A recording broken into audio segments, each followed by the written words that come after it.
สบายดีทุกคนเนาะหลังจากที่หายไปโดนเนาะเมื่อนี้ข้อยจะมาสอนลงเคซิงเนาะบ่แม่นอีซิงเด้อเป็นเวอร์ชันใหม่เป็นอีซิงอะไรแต่ว่ามันเป็นเวอร์ชันใหม่ชื่อว่าเคซิงเนาะก่อนอื่นเฮามาเข้าที่ Safari หรือว่าเข้าที่ Google ก็ได้เนาะเฮาพิมพ์ตามนี้เลยเนาะเดี๋ยวเสิร์ชหาแล้วเฮามากดใส่ตัวทำบิตเนาะกดใส่ตัวทำบิตเลยก่อนอื่นก็เฮ็ดคือเก่าแล้วเนาะเฮาต้องติดตั้งinstall DNS profile ก่อนเนาะกดเข้าไปต่อไปเนาะ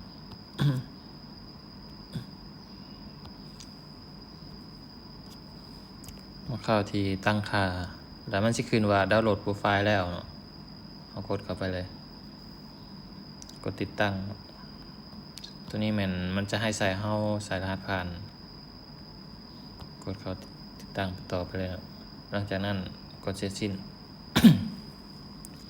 เราจะได้หน้าตาแบบนี้เนาะเป็น DNS อัปเดตเนาะ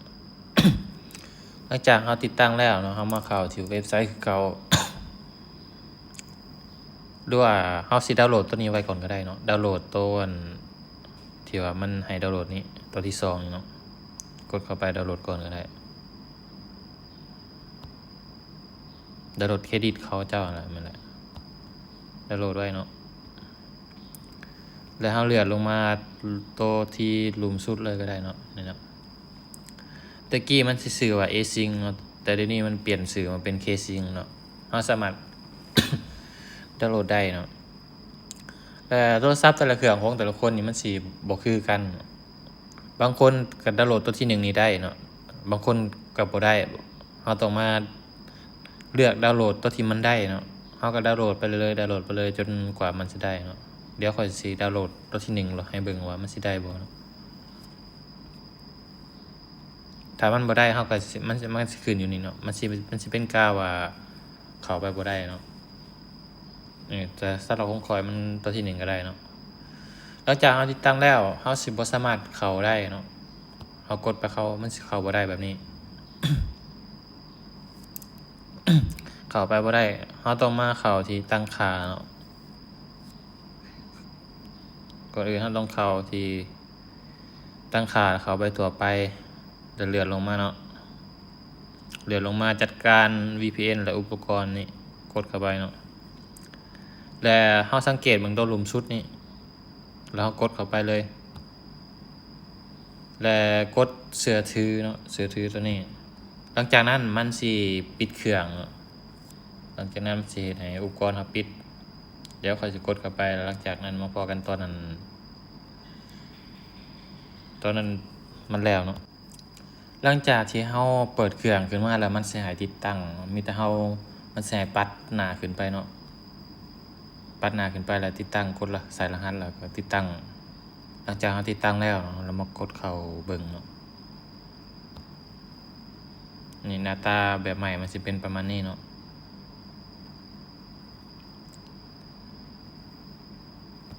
แล้วเรามาเข้าเบิ่งตัวเว็บไซต์ตัวเก่าว่าเราดาวน์โหลดชื่อดาวน์โหลดแม่นเวียดนามเทคโนโลยีเนาะเทคโนโลยีแอนด์คอมเมอร์สอย่างนี้แหละเขาก็ภาษาอังกฤษบ่เป็นปานใดเนาะ แล้วเรา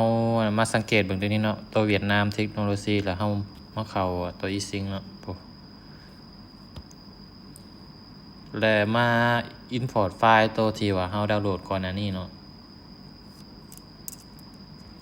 import ไฟล์ตัวเราดาวน์โหลดก่อนหน้านี้ก็คือเครดิตของเขาเจ้านั่นแหละ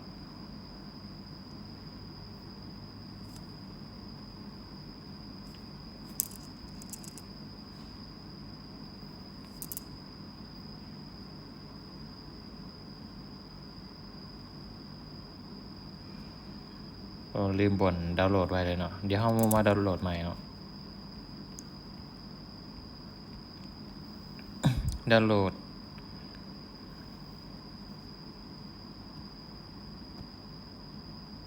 เซฟไฟล์นี่อยู่บนไหนเนาะ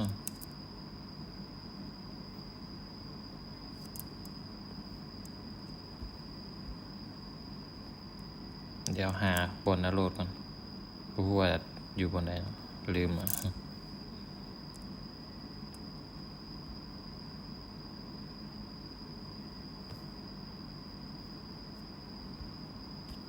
เดี๋ยวมาดาวน์โหลดใหม่อีกทีนึง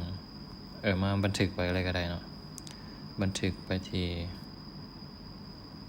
ไฟล์ตัวนี้ก็ได้บันทึกเนาะเข้าไปเนาะ import file นี่เนาะเห็นละกดเปิดไปแล้วเนาะหลังจากนั้นเรามากดข้างไว้เนาะกดข้างแล้วกดอันซิปออกแตกไฟล์หรือว่าแตกไฟล์นะ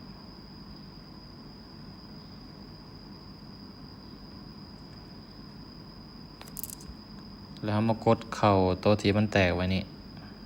กดปึ๊บเนาะกดเข้าไปเลยตัวที่2แล้วเรามาเลือกเบิ่งตัวที่ว่ามัน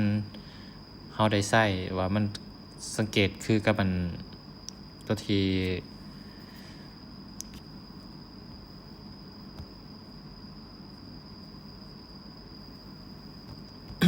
ชื่อว่าเวียดนามเทคโนโลยีเนาะตะกี้นะขอติดตามตัวที่1เลยเนาะแมนตัวนี้เนาะนี่กดเข้าไปตัวนี้เนาะแล้วกด import ตัวนี้เลยตัวที่3เนาะถือว่าโอเคแล้วเฮามากวดเบิ่งว่าเฮาได้กด import เขาแล้วบ่หรือว่าเฮาจะมากด import เขาอยู่พี่ก็ได้เนาะเด้มันก็สิได้เฮามากวดเบิ่งอยู่นี่ว่าเฮาใช้งานได้อยู่100 กับ 7 มื้อเนาะตัวเครดิตเขาเจ้าตัวนี้เนี่ย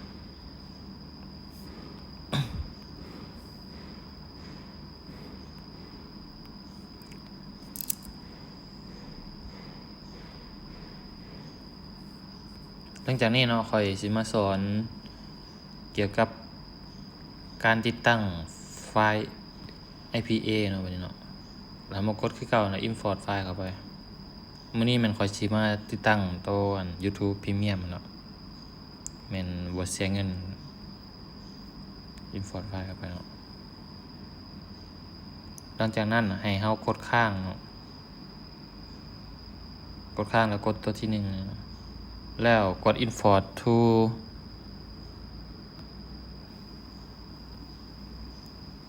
ถ้ามันแล่นเนาะตัวเทิงนี่ถ้ามันแล่นเต็มนี่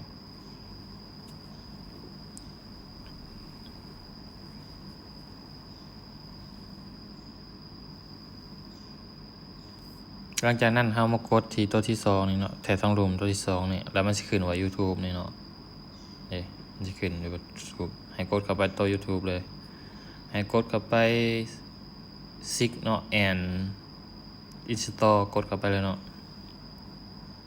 จะ start เลยเนาะกด start รอท่าบัดนี้เนาะ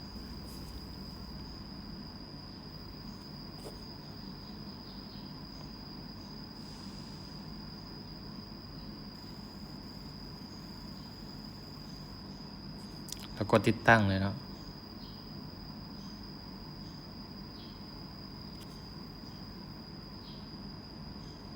เดี๋ยวมันก็จะขึ้นอยู่นี่รอท่าเนาะกำลังรอ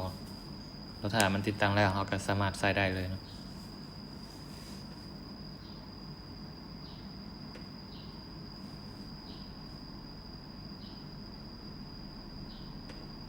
ซึ่ง YouTube ตัวนี้เป็นแอปที่ว่าเราสามารถลินเพลงโดยเปิดเพลงแบบบ่มีโฆษณาสามารถปิดหน้าจอได้สามารถดาวน์โหลดเพลงได้เป็น MP3 เป็น MP4 ได้เนาะ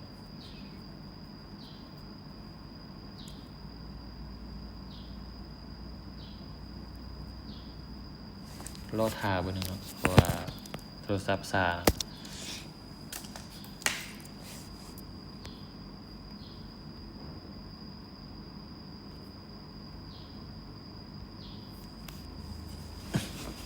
กำลังติดตั้ง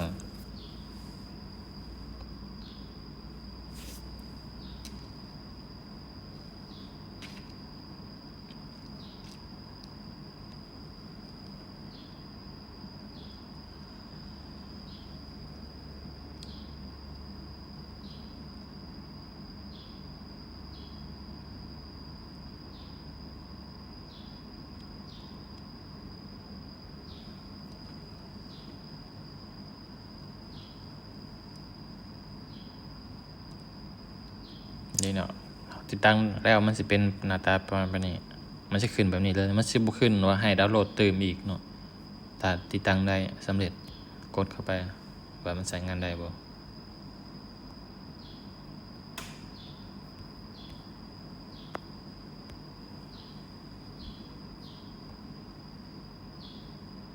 ใช้งานได้เนาะ